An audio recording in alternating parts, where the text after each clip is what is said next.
Hello friends, Hello friends. Welcome to our channel. நம்ம இன்னைக்கு என்ன பண்ண போறோம்னா அதாவது ஒரு மிஸ்டர் கோல் கடையில் நம்ம வாங்கும்போது இந்த குலோப் ஜாமுன் பாக்கெட் வந்து ஃப்ரீயா கொடுத்தாங்க. Daily gulab jamun instant mix அது வந்து நமக்கு ஃப்ரீயா கொடுத்தாங்க. அதில் சரி நம்ம இன்னைக்கு குலோப் ஜாமுன் பண்ணி பார்க்கலாம். எத்தனை உருண்டை வருது இதில் வந்து போட்டிருக்கிறது சர்விங்ஸ் பர் பேக்கேஜ் 35 அப்படின்னு போட்டிருக்காங்க. இன்னைக்கு நம்ம எத்தனை உருண்டை வருது அப்படின்னு சொல்லி பார்க்கலாம் வாங்க. ஃபர்ஸ்ட் ஒரு தேசா எடுத்துட்டு அதில் கட் பண்ணி கொடுத்துக்கலாம். இவங்க தான் இன்னைக்கு என்னோட குக்கிங் அசிஸ்டன்ட். ஸோ இவங்களை வச்சுட்டு நான் வந்து இன்னைக்கு குக் பண்ண போகிறேன். கட் பண்ணிக்கலாமா? பண்ணியாச்சு.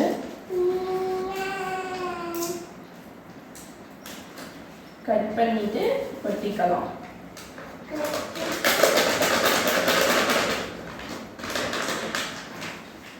இன்னொரு பேக்கெட்டையும் கொட்டிடுவா. ஆக்சுவலி 2 பேக்கெட் செய்வோம் இன்னைக்கு.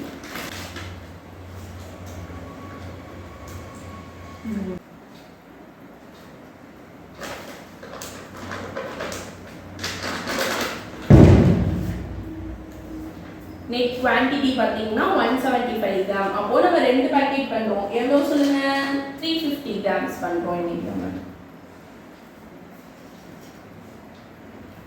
ஸ்மெல் சூப்பரா இருக்கு. வந்து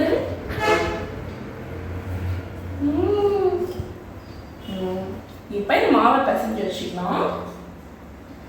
இந்த தண்ணி சொம்ப எடுத்து தண்ணி கொஞ்சம் கொஞ்சமா தெளிச்சு தெளிச்சு பிசையணும். அதிகமா ஊற்றிடக்கூடாது. இல்லை லாஸ்டா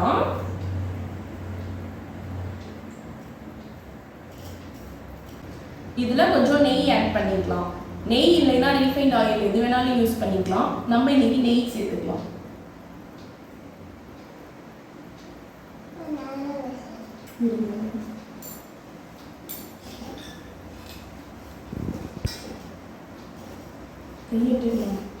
இப்போ பாருங்க நம்ம சப்பாத்தி மாவு பதத்துல பிசைஞ்சு வச்சாச்சு.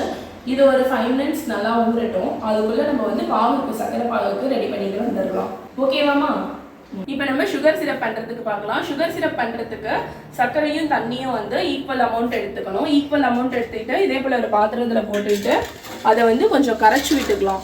அடுப்பு ஆன் பண்ணுறதுக்கு முன்னாடியே கரைச்சி விட்டுக்கலாம். இதை கொஞ்சம் ஓரளவுக்கு சர்க்கரை கரைஞ்சிருச்சு. அடுப்பை பற்ற வச்சு சர்க்கரை இன்னும் கொஞ்சம் கரைகிற அளவுக்கு கிண்டி விட்டுக்கலாம். ஓகே, சக்கரை பாகு அடுப்பில் ரெடி ஆகிட்டு இருக்கு. அதுக்குள்ளே நம்ம வந்து இந்த உருண்டையெல்லாம் வந்து உருட்டி வச்சிடலாம். சைடில் அப்படியே கொஞ்சம் கொஞ்சமாக பண்ணிடலாம். அதுக்கு கொஞ்சம் மாவை எடுத்து நல்லா இப்படி உருட்டிக்கலாம். கொஞ்சம் கொஞ்சமாக பிச்சு போட்டுக்கலாம். இந்த சைஸில்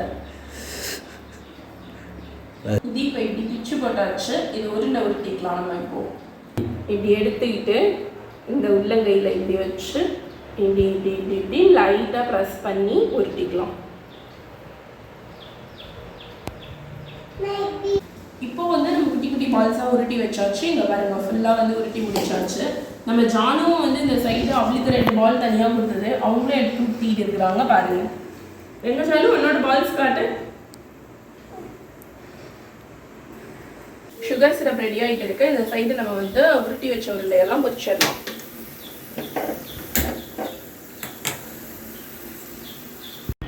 வானலில் எண்ணெயை ஊற்றி அந்த எண்ணெய் இந்தளவுக்கு சூடானதுக்கப்புறம் அதில் ஒரு பால்ஸாக போட்டு பொரிச்சு எடுக்கணும். பாருங்கள், எண்ணெய் இந்தளவுக்கு தான் சூடாக இருக்கணும். ரொம்ப அதிகமாக சூடாகிடக்கூடாது.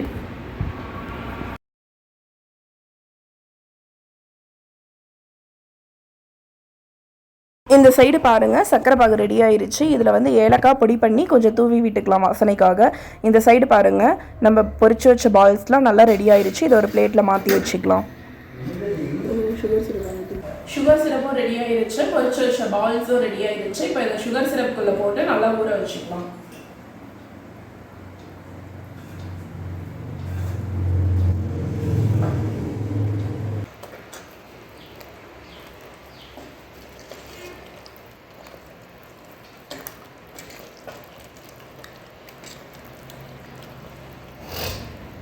நான் சுகர் சிரப்பில் கொஞ்சம் நெய் ஊற்றிருக்கிறேன்.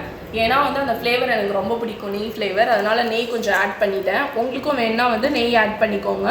அப்புறம் ஒரு 2 ஏலக்காய் தட்டி போட்டுக்கோங்க, சரியாக இருக்கும் வாசனைக்கு.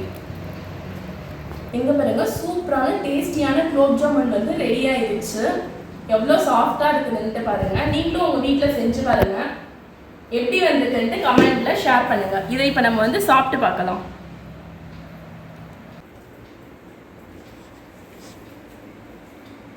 நல்லா வந்திருக்கு குலோப் ஜாமுன். குலோப் ஜாமுன் எப்படிமா இருக்கு சொல்லுங்க. நல்லா இருக்கு. சூப்பரா இருக்கா? நீங்களும் செஞ்சு பார்த்துட்டு மறக்காம எப்படி வந்துச்சுன்ட்டு கமெண்ட் பாக்ஸ்ல ஷேர் பண்ணுங்க.